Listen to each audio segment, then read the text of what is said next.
ಪಾಠ 3 ಕೂಗುತ್ತಿದೆ ಪಕ್ಷಿ. ಕೃಷ್ಣನೇ ಮೈದುಂಬಿ ಹರಿಯುತ್ತಿದ್ದಾಳೆ. ಅವಳ ಗೋರ್ಗರತೆ ತೋರಾಟ ಚೆಲ್ಲಾಟ ಹರಿಯುವ ಓಟ ನಯನ ಮನೋಹರ. ಬಳ್ಳನೆಯ ನೋರೆ ಬಲು ಚಂದ. ಸುಳಿಗಳಲ್ಲಿ ಚುತ್ತುವ ನೀರಿನ ಸೊಬಗು. ಬೆಳಗಿನ ಎಳೆ ಬಿಸಿಲಿನ ಹೊಳಪಿಗೆ ಮಿನಮಿನ ಮಿರುಗುವ ನದಿ ಬಲು ಅಂದ. ಸೂರ್ಯನ ಹೊಂಬಣ್ಣದ ಕಿರಣಗಳು ನದಿಯ ಮೇಲೆ ಬಿದ್ದಿವೆ. ಅಲ್ಲಿ ಹನಿಗೂ ಮುತ್ತಿನ ಮಣೆಯ ರೂಪು. ಅಬ್ಬಬ್ಬ ಅದೆಷ್ಟು ಸುಂದರ. ಈ ಕೃಷ್ಣಾ ನದಿಯಲ್ಲಿ ಹಲವಾರು ನಡುಗಡ್ಡೆಗಳಿವೆ. ಅವುಗಳಲ್ಲಿ ಸುಂದರವಾದ ಗಡ್ಡೆ ನಾರದ ಗಡ್ಡೆ. ಅದು ರಾಯಚೂರು ಸಮೀಪವಿದೆ. ಬಹಳ ಹಿಂದೆ ಇಲ್ಲಿ ನಾರದ ಮುನಿ ತಪಸ್ಸು ಮಾಡಿದ್ದರೆಂಬ ಪ್ರತೀತಿ.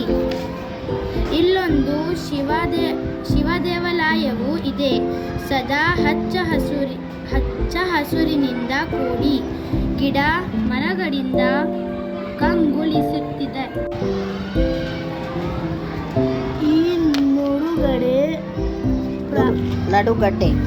ಈ ನಡುಗಡ್ಡೆ ಪ್ರವಾಸಿ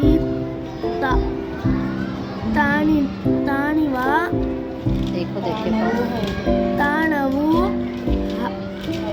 ಹೌದು. ಈ ಸುಂದರ ತಾಣವನ್ನು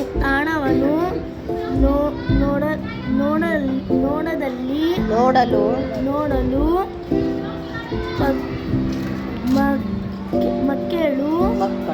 ಮಕ್ಕಳು ಪ್ರವಾಸ ಹೊರಟಿದ್ದರು. ಕುಹು ಹಕ್ಕಿಗಳ ಕಾಲರವ ಕಿವಿಗೆ ಇಂಪಾಗಿತ್ತು. ಮನಕ್ಕೆ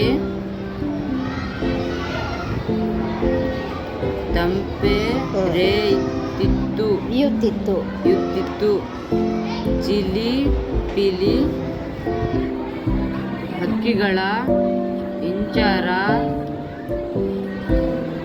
ಸಂಗೀತಮಯ. ಮಕ್ಕಳು ಈ ಸುಂದರ ತಾಣದ ಸವಿ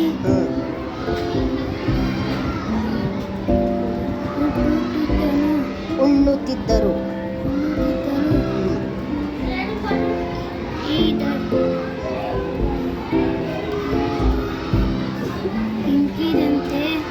ಇದ್ದಕ್ಕಿದ್ದಂತೆ ಹಕ್ಕಿಯೊಂದರು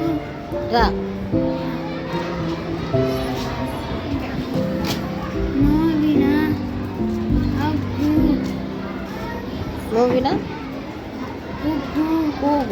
ಕೂಗು ಕೇಳಿಸಿತು. क्या है और एक बार थोड़ा ಕೇಳಿಸಿತು. ಅದು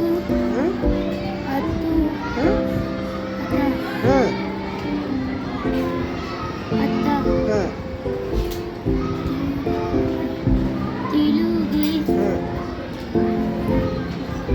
ಮುರಿದಾಗ ಅನೇಕ ತೊಂಗೆಗಳನ್ನು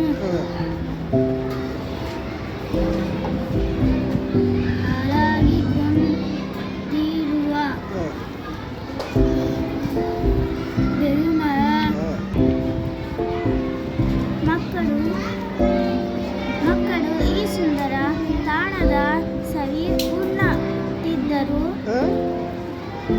ಉಣ್ಣುತ್ತಿದ್ದರು. ಇದಕ್ಕಿದ್ದಂತೆ ಹಕ್ಕಿಯೊಂದರು ದರ ಹಾವಿನ ಕೂಗು ಕೇಳಿಸಿತು. ಅದು ಅತ್ತ ಅತ್ತ ತಿರುಗಿ ನೋಡಿದಾಗ ಅನೇಕ ತಂಜೆಗಳನ್ನು ಹರಡಿ ಕೊಂಡಿರುವ ಬಡ ಬೋಳು ಮರ ಎಲ್ಲಿಗೆ ಇಲ್ಲಿ ಎಲೆಗಳಿಲ್ಲದ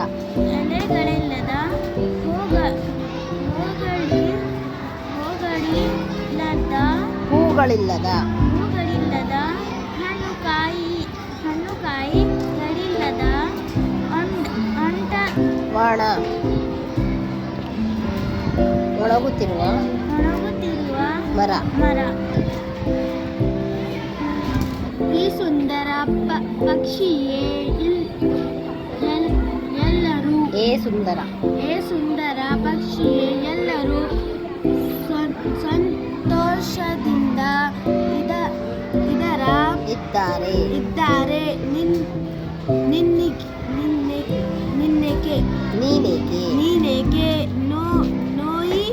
ನೋವಿನಿಂದ ಕೂಗುತ್ತಿದ್ದೆಯಾ?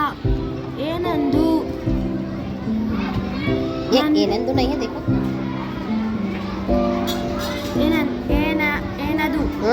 ಏನದು ನಿನ್ನ ಅಳಲು ಎಂದು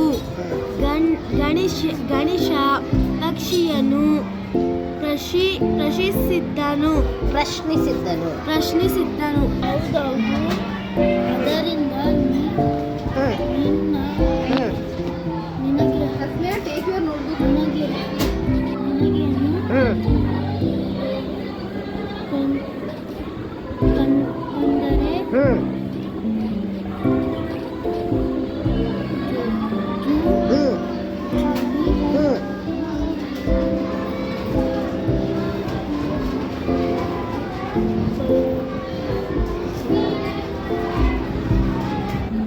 ಪಕ್ಷಿಯನ್ನು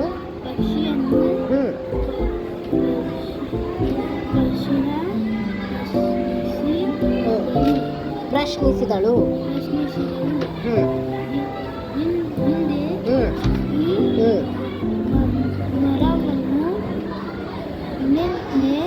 ನೀನು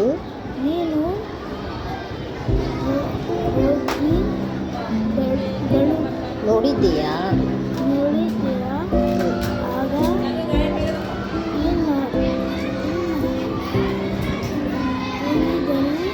ಏನಿದರ ದರ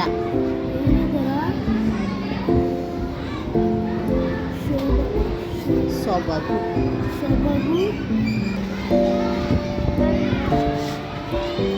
ನನ್ನ ಅಜ್ಜ ಅಜ್ಜಿ ಅತ್ತ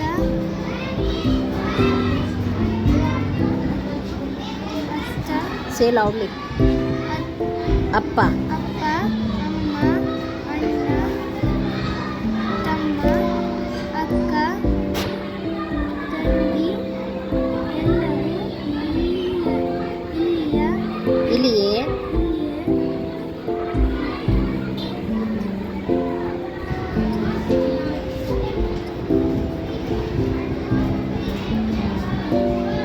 ಹುಟ್ಟಿ